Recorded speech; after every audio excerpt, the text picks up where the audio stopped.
c'est vraiment l'emploi des jeunes.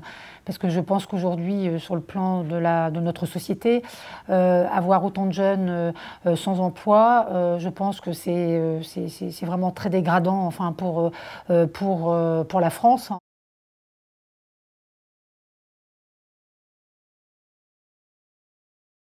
Et je pense qu'une façon de résoudre tous ces problèmes, c'est d'être capable de donner effectivement d'abord une formation de bon niveau, mais aussi une formation bien opérationnelle, une formation pragmatique à ces jeunes pour leur permettre d'aller le plus rapidement possible vers l'emploi et également aussi d'aider les entreprises telles que nous par des dispositifs pour nous permettre d'intégrer, parce que ça a un coût. Enfin, je dirais, c'est aujourd'hui, nous, on recrute beaucoup de personnes, on a aussi du turnover, bien évidemment.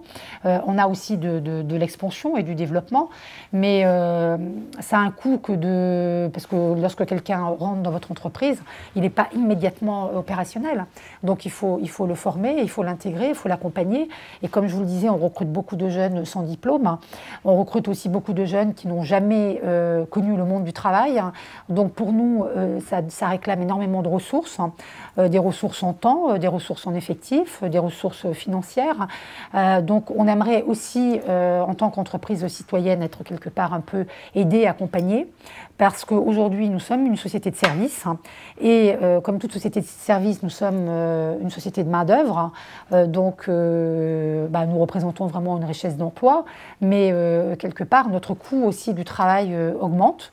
Ça, c'est l'autre volet. Alors, bon, je sais que M. Hollande veut donner un petit coup de pouce au SMIC, relancé par la croissance, mais il ne faut pas qu'il oublie qu'en faisant ça, il met aussi en difficulté éventuellement chez nous, quelques franchisés.